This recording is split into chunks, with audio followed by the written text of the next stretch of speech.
जो मन में है, जो दिल में है, वो साफ बात है कि सरकारें आते जाती रहती है, फिर आएगी, लेकिन रिश्ता तो ऐसे ही चलता रहेगा कि इंडिया गठबंधन हो या फिर हम सारी पार्टीज हो, कहीं ना कहीं हमें ये सोचना ज़रूरी है कि अभी अगला स्टेप क्या है, क्योंकि हमारी डेमोक्रेसी फ्री एंड फेयर नहीं रही है, इलेक्शंस फ्री एंड फेयर नहीं रहे। जो काफ़ी सारी जगहों में वोट्स काटे गए थे, जो वोट्स डिलीट हुए थे, उस पर भी कभी ना कभी विचार करना ज़रूरी है, क्योंकि वो वोटिंग का अधिकार लोगों से छीना गया था, वो चुनाव आयोग ने छीना है, तो उस पर भी विचार विमर्श होना ज़रूरी है। जाहिर सी बात है, स्वाभाविक है कि जब हम मिलते हैं तो इस बातों पे चर्चा होती है। इसके पहले भी फ़ोन पे भी हुई थी, अभी जो फ़ोन टैपिंग करते हैं वो तो सुनते ही होंगे, तो उनको पता भी होगा कि हम शायद क्या बात कर रहे हैं। आज अरविंद केजरीवाल साहब से मुलाकात हुई और शिवसेना उद्धव बाला साहब ठाकरे पार्टी के जो मन में है, जो दिल में है, वो साफ बात है कि सरकारें आते जाती रहती है, फिर आएगी, लेकिन रिश्ता तो ऐसे ही चलता रहेगा।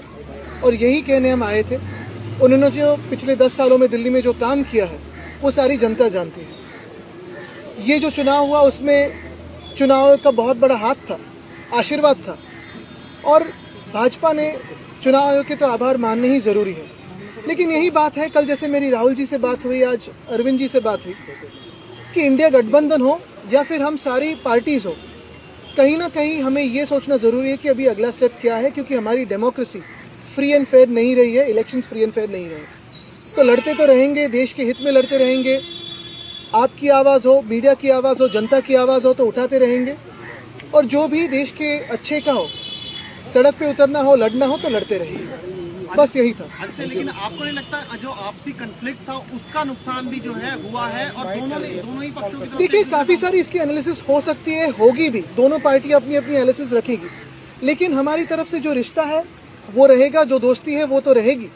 इसके आगे मैं कहना चाहता हूँ कि जो काफ़ी सारी जगहों में वोट्स काटे गए थे, जो वोट्स डिलीट हुए थे, उस पर भी कभी ना कभी विचार करना ज़रूरी है, क्योंकि वो वोटिंग का अधिकार लोगों से छीना गया था, वो चुनाव आयोग ने छीना है, तो उस पर भी विचार विमर्श होना ज़रूरी है। आदित्य जी, क्या इस इशू पे वोटर डिलीशन एडिशन पे आपकी कोई चर्चा हुई दिल्ली महाराष्ट्र दोनों को लेके? देखिए, आज तो कर्टसी कॉल था, आज तो यही कहने आए थे कि रिश्ता तो ये जारी रहेगा।